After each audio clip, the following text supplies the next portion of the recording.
దామోదర్ రాయనరసింహ ఉన్నారు. సరే ఒకసారి మృత్యుంజయం గారు వెర్షన్ తీసుకుందాం, కాంగ్రెస్ పార్టీ వెర్షన్. మృత్యుంజయం గారు,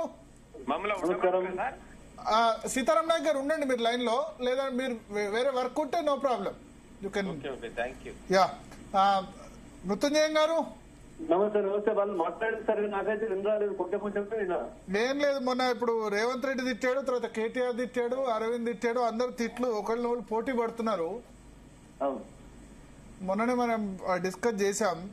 మీరు 83లో ఉన్నప్పుడు కుక్కమూతి పిందెలని ఎన్టీ రామారావు అంటేనే పెద్ద బూత్ లాగా అనిపించేది. ఇప్పుడు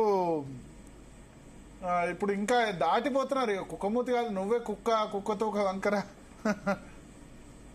లుచ్చ, లఫంగి ఇవన్నీ మాట్లాడుతున్నారు. అయితే ఇప్పుడు ముందు సీతారామరాయ్ గారు మాట్లాడుతుంటే నా పొడి కొంచెం వినొచ్చింది. మిత్రుడు శరత్ కూడా ఉన్నారు, మీరు అందరూ కూడా ఉన్నారు. ఇప్పుడు నేను కూడా మీరు ఎవరో ఏదో తిడుతున్నారు కాబట్టి వీళ్ళు తిట్టిరు కనుక వాళ్ళు తిట్టిరు, వాళ్ళు తిట్టిరు లోపల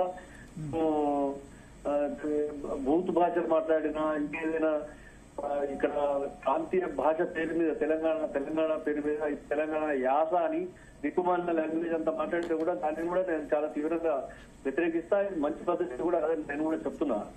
తర్వాత కాకపోతే ఏంటంటే ఇది ఇంతకుముందు మనం ప్రతిసారి మాట్లాడుతూ ఉన్నాం. ఇప్పుడు బాగా చదువుకున్న వాళ్ళు వచ్చినట్టయితే ఇది బాగా అవుతుంది అంటే ఇప్పుడు సీతారాం నాయక్ గారు అన్నారు పాలన రాణిస్తారండి. ఇప్పుడు మనం 90,000 పుస్తకాలు చదివితే 60,000 చదివినాక కేసీఆర్ అన్నారు. మరి ఆయన మాట్లాడినటువంటి మాటలన్నీ కూడా 60,000 పుస్తకాల నుంచి తీసి మాట్లాడిన అనుకుంటే చదువు మాత్రమే మంచిగా మాట్లాడుతూ మిగిలిన కూడా కరెక్ట్ కాదు. సిగ్నల్ ప్రాబ్లం ఉంది మృత్యుంజయ్ గారు, కొంచెం బయటకు వచ్చి మాట్లాడాలి, వాయిస్ కట్ అవుతుంది, సిగ్నల్ ప్రాబ్లం ఉంది. ఇప్పుడు ఈ గాంధీ భవన్ లో ఏమైంది, ఎగ్జిబిషన్ గ్రౌండ్ లో అది మన ఇది పెట్టినట, ఇది జామర్ పెట్టినట. ఇప్పుడు బాగానే వినిపిస్తుంది. చెప్పండి. ఇప్పుడు యాక్చువల్ ఇప్పుడు ఈ భాష విషయం లోపల ఎవరు ఎంత ఎక్కువ మాట్లాడితే అంత గొప్ప అని అనుకునేటువంటి పరిస్థితి ఉంటే దీన్ని ప్రజలు హర్షించరు అనేది ఇది ఒక మార్పు రావాలి సమాజంలో. దీన్ని ఇట్లా మాట్లాడితే జనం ఒప్పుకోరు అనేటువంటి ఒక మార్పు జరగాలి అంత తప్పగానే దీన్ని ఎవరు మాట్లాడినా హర్షించేది కాదు. 10 సంవత్సరాల కాలంలో వాడిన మాట వాడకుండా, చెప్పిన మాట చెప్పకుండా భూత భాగాలన్నీ వాడినటువంటి పార్టీ వాళ్ళు ఇవాళ ఇవి మేము వినలేకపోతున్నాము, రేవంత్ రెడ్డి ఇట్లా మాట్లాడుతున్నాము. ఒక్క రేవంత్ రెడ్డిని గురించి ఆయన మాటలు మాట్లాడేటువంటి మాటల గురించి విమర్శించుడు తప్ప లేకపోతే ఇంకొక కార్యక్రమం, ఇంకొక ఎజెండానే లేకపోతే ఎట్లనండి నాకు అర్థం కాదు. ఇప్పుడు ఆయన ఇప్పుడు మాకు ఎంత సమయం ఉన్నది, మాకు ఎంత సమయం అవుతుంది, మేము ఇంకా ఎంత సమయం ఉంటాము.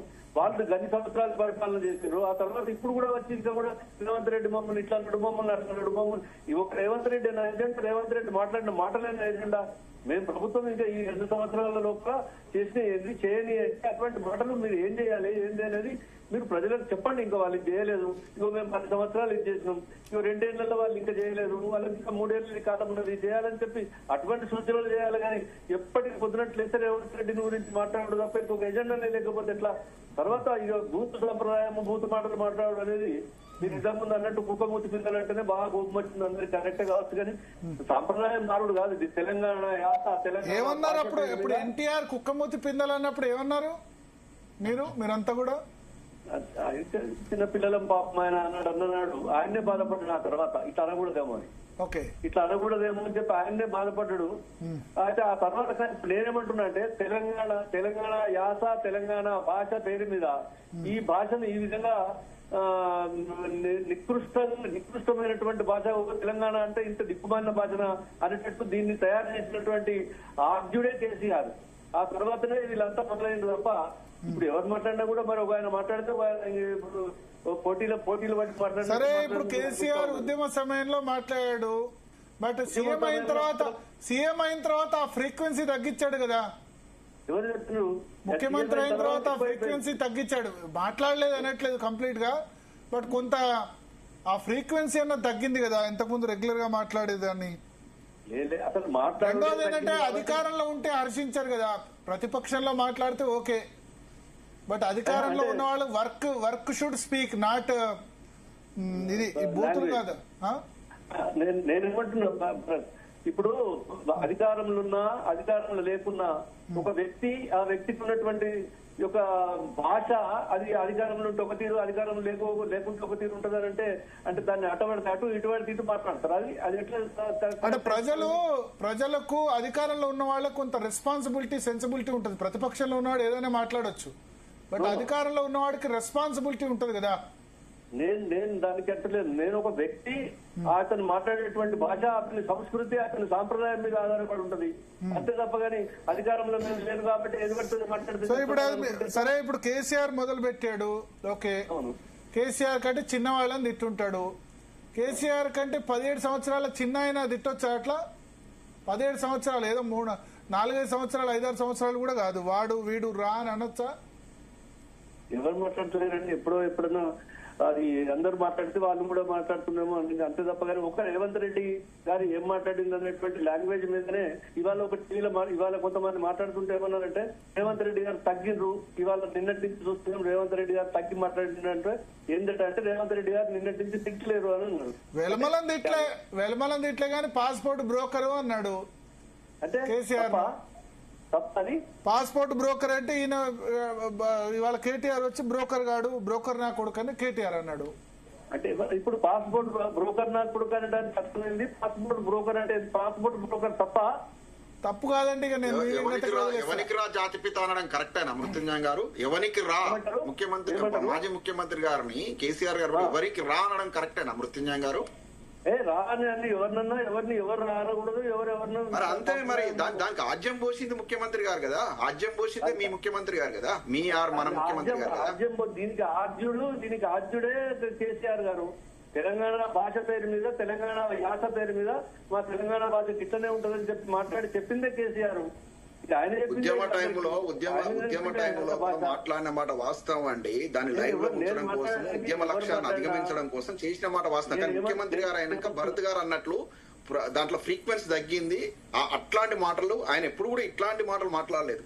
ముఖ్యమంత్రి రేవంత్ రెడ్డి, మన కేసీఆర్ గారు ఎప్పుడు కూడా ఇంత గలీజ్ మాటలైతే తొండలు వదులుడు, ఇది ఏదో కనుగుడ్లు వీకుడు, పేగులు మెడలు వేసుకుడు, ఇట్లాంటి చిల్లర మాటలైతే మీరు కావాలంటే వింటా అంటే నేను మీకు మొత్తం డైలాగులన్నీ పంపిస్తా. మొత్తం సమాజం చూస్తాను మృత్యుంజయం గారు, మొత్తం సమాజం చూస్తా ఉంది, అంత అబ్జర్వ్ చేస్తా ఉన్నారు. డైవర్షన్ పాలిటిక్స్ ఇవన్నీ. ఇవాళ ఈ చర్చలో ప్రజా సమస్యల గురించి మనం మాట్లాడుకుంటున్నామా? ఇదంతా ఆద్యం పోసి మొత్తం డైవర్షన్ పాలిటిక్స్ కు తెరలేకపోయింది ముఖ్యమంత్రి గారు. ఆ ట్రాప్ లో మనం కూడా పడ్డాం, మనం ఇంటెలెక్చువల్స్ మనం కూడా పడ్డాం. ఇవాళ జరుగుతుంది అదే తెలంగాణ లోపల. ప్రజా సమస్యల మీద మాట్లాడేటోళ్ళు ఎవరు? ఇప్పుడు ప్రజల గురించి మాట్లాడేటోళ్ళు ఎవరు? ఆలోచించేటోళ్ళు ఎవరు? ప్రతిపక్ష పాత్ర పోషిస్తున్నారు కాబట్టి అసహనం మాట్లాడుతున్నారు. ముఖ్యమంత్రి గారు విచ్చలవిడిగా మాట్లాడుతున్నారు. మామూలు మాటలు కాదు. మీకున్న బాధ్యత మాలాంటి వాళ్ళ తలలు బాదుకుంటున్నాం. ఇటువంటి వ్యక్తితో మేము కలిసి తిరిగిందని మాలాంటి వాళ్ళ తలలు బాదుకుంటున్నాం. మాలాంటి వాళ్ళు ఇంత ఇక్కడ దాకొచ్చి అమెరికా దాకొచ్చి 20 ఏళ్ల నుంచి ఉండి ఇటువంటి ముఖ్యమంత్రి రాకపోతే ఇంకా ఏం ప్రజల సమస్యలను మాట్లాడుతారండి? ప్రతిపక్ష నాయకుడు సభకు కూడా రాకుండా, ఏళ్ల తరబడి సభకు రాకుండా ప్రతిపక్ష సభకు వచ్చిరా రాలేదా, ప్రగతి భవన్ లేదా కాదండి. సంక్షేమ పదం ఇంటింటికి అందింది. ప్రతి నియోజకవర్గంలో, ప్రతి జిల్లా హెడ్ క్వార్టర్ లో మెడికల్ కాలేజ్ వచ్చింది, సచివాలయాలు వచ్చినాయి. ప్రతి ఇంటికి హనుమంతుని గుడి ఉందో లేదో కానీ ప్రతి గ్రామంలో ప్రతి ఇంటికి సంక్షేమ పథకం హైదరాబాద్ ఎంత డెవలప్మెంట్ చూసినాం. ఇవన్నీ ఒట్టి ముచ్చట్లండి. ప్రభుత్వం పరిపాలన సాఫీగా జరిగిందా లేదా కేసీఆర్ గారి హయాంలో? ఇప్పుడు ప్రతిపక్ష పాత్ర కూడా బ్రహ్మాండంగా పోషిస్తున్నారు. మెడికల్ కాలేజీలు కట్టినా 100 మంది డాక్టర్లు వెళ్ళలేదు, 10 మంది స్టాఫ్ రాలేదు. మొత్తం బిల్డింగ్. ఇప్పుడు మీరు 2 ఏళ్లలో మీరు చేసింది ఏంటి చెప్పండి? ఆయన చేసినవి కంటికి కనపడుతున్నాయి. మీరు ఉద్ధరించవచ్చు కదా. ఇవన్నీ ఎందుకు? మెడలో పేగులు వేసుకోవడాలు, కనుగుడ్లు వీకులు, లాగులు తొండలు, ఇవన్నీ ముచ్చట్లేదు. ప్రభుత్వం డాక్టర్లను 10 సంవత్సరాలు పెట్టిన పాపన అవ్వలేదు. ఎన్ని దవాఖానాలు కడితే కాంట్రాక్టర్ల కొరకే బిల్డింగ్లు. చండాలమైన పరిపాలన అయితే నాకు కూడా 50 ఏళ్ళు వచ్చినాయండి. ఇంత చండాలమైన పరిపాలన అయితే మేము జీవితంలో